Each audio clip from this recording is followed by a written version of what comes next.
We're all just crowded in the waiting room for Kingdom Hearts right now. Waiting for Kingdom Hearts 4, waiting for Kingdom Hearts Missing Link, waiting for anything. And then we finally do get something. We finally do get some news from the official Kingdom Hearts accounts, and the news is that Kingdom Hearts Missing Link has been delayed. Now, we discussed this previously, but this shouldn't come at a major surprise. Of course, we were holding out for a 2024 release window, but seeing that it's close to Thanksgiving and the holiday season, yeah, it didn't look like they were going to reach that at all. But what I want to talk about today is about how Missing Link has no buzz going for it. This delay has been like the most I've seen people talk about Missing Link pretty much since the game was first announced. And even when the game was first announced, it wasn't talked about nearly as much as Kingdom Hearts 4, the game that was announced alongside it. This delay, while accepted by a lot of the community and a lot of people are being really nice about, really patient, which I think we should be, it is still disappointing to many people out there. I kind of feel like it's not just about Missing Link just coming out. I mean, that's what we all want. But I also think we need to ask a bigger question of how successful is this game going to be when it does. But for me, it doesn't matter how successful Missing Link is, I'ma still be covering it here on the channel. If you want to know everything there is to know about Kingdom Hearts Missing Link, about Kingdom Hearts 4, about anything Kingdom Hearts related, subscribe to the channel. And this is important for many reasons. Like, if you're playing Missing Link, you want a player base to be active that you can interact with. You want a player base to do those raids with. You want a player base to interact with and just have that sense of community similar to what we kind of sort of have with Kingdom Hearts Union Cross. Now, of course, there's going to be a lot of people just playing solo, playing for the story, and they'll get their story and move on. But there's a lot of people who maybe want to play this game actively. I mean, a lot of us like the idea of having a Kingdom Hearts game that we can just log on to every day and play. And Missing Link could very well be that. Mobile games are huge in Japan, and they're huge all around the world. But I think especially when it comes to Kingdom Hearts fans in other countries, other regions outside of Japan, a lot of them are very console or PC oriented, which is why this game needs to come to console or PC. If we get anything extra out of this game being delayed, it needs to be a simultaneous console or PC release. PS5, Xbox, PC. I think this would expand the player base so freaking much, it would be ridiculous. This from under the rug could very easily become the biggest Kingdom Hearts game if they go that route. Having a free-to-play Kingdom Hearts game that's available on pretty much all platforms, everything accessible, would do wonders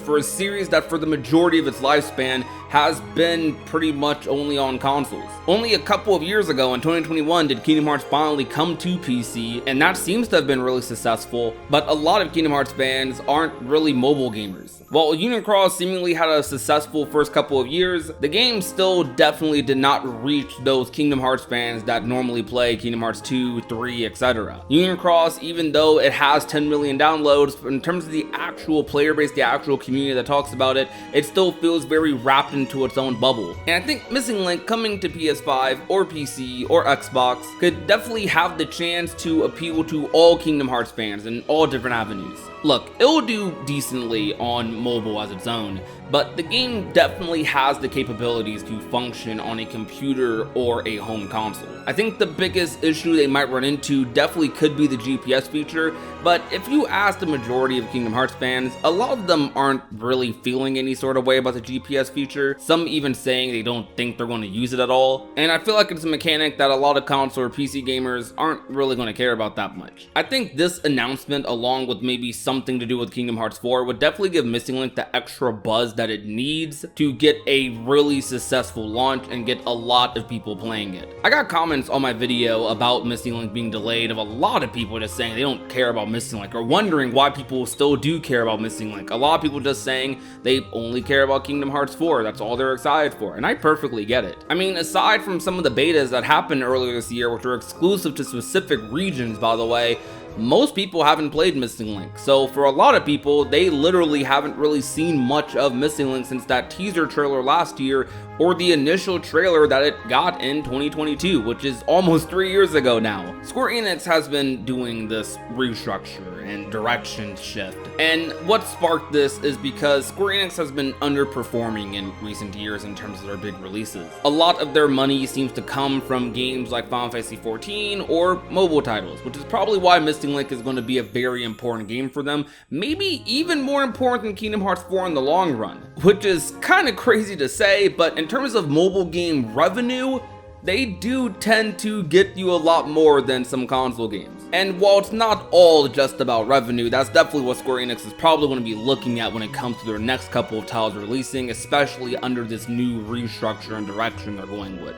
Which the main point of this restructure is to give games the accessibility that they need for all players to play them and for them to get more sales, more downloads, more everything. Recently, Square has been making a lot of things, a lot of their big titles, Final Fantasy VII Rebirth being a big example, exclusive to things like PS5, exclusive to Sony consoles, delayed PC releases. They've been kind of spoon-feeding people the accessibility of these games, and they've realized that it's not as successful as they had hoped. It seems like there's way more cons than pros to making a game exclusive to PS5, or delaying a PC release by a year or more. And Missing Link definitely started development under the mentality of having these games like be exclusive and having these games be kind of spoon-fed to people over time. But I'm hoping that maybe one of the reasons it's taking so long is because due to the restructure, they're also restructuring how Missing Link is going to be working and maybe are preparing for a console release. And what's even more exciting about that thought is that even on mobile, you're able to play the game with the controller. And not just because you're able to plug it in and emulate controller settings, but no, the game actually has literal controller support. The buttons change on screen and everything, and it feels like a normal Kingdom Hearts game from what people who have played the beta have said. I think if they have to sacrifice the GPS feature on other platforms, I think that's perfectly fine. Have mobile people deal with the GPS feature, walk around town and interact with other Kingdom Hearts fans. Let that be exclusive to mobile. But for people who want to play on PC, play on console, I think it's a worthy sacrifice to get those new players in, to get some of those Kingdom Hearts fans who feel just more at home playing, you know, on their monitor, on their PC screen, or on their PS5 or Xbox. I think it just makes a lot of sense. Even when it comes to mobile, I believe that aside from specific events maybe, that a lot of people are probably going to play at home on their couch or on the toilet. I know they want this game to have the Pokemon Go effect for Kingdom Hearts, but Kingdom Hearts is a lot smaller than Pokemon. So while I think it'll have a little bit of that, maybe we see a little bit of that initially, unless there's some sort of crazy incentive, I think a lot of people are probably just going to end up playing it from home, even if it's on their phone. So might as well give them access to playing it on console or PC. Another aspect of this that kind of sparked this discussion is seeing that the day after Missing Link got delayed pretty much, they announced that Final Fantasy XIV Realm Reborn was going to be coming to mobile devices, which is crazy because that's one of the games that Square Enix makes the most money off of. Like I said earlier, they make a lot of money off of 14 and mobile games, so why not combine the two? And whenever it comes to these financial reports from Square Enix, we never really know where Kingdom Hearts fits in that, because they mention games like Final Fantasy or Final Fantasy 16, and they talk about how these games didn't meet their expectations when it comes to sales and whatnot. But we never know what the relationship with Kingdom Hearts is. Is Kingdom Hearts seen as a success by the company? Do they just really value that Disney and Square Enix relationship? Or maybe because Disney owns the licensing to Kingdom Hearts, they're not allowed to talk about Kingdom Hearts in these reports. There's a lot of possibilities, but the important factor is that Kingdom Hearts seems to still be going. A lot of people thought Missing Link was going to be canceled, which is crazy, but no, Missing Link is still coming out just next year instead of this year. And Kingdom Hearts 4 doesn't seem to be having any issues from what we have heard, at least, so we're going to assume just by nature that that development is going decently at least. Kingdom Hearts is still alive and kicking, and I'm sure they value it very much at the company, and I feel like they need to make sure Kingdom Hearts is definitely one of the franchises that stays accessible. Even when Square Enix was doing all these exclusivity things with Kingdom Hearts was actually trying to fix that. That was a problem Kingdom Hearts had in the PS2 era, PS3 era, and now we're in an era of Kingdom Hearts where you can play Kingdom Hearts on pretty much anything, minus maybe some mobile games. And with Missing Link being the newest mobile game on the block, and with free-to-play games and how they've evolved over time, a lot of free-to-play games, some of the most popular ones,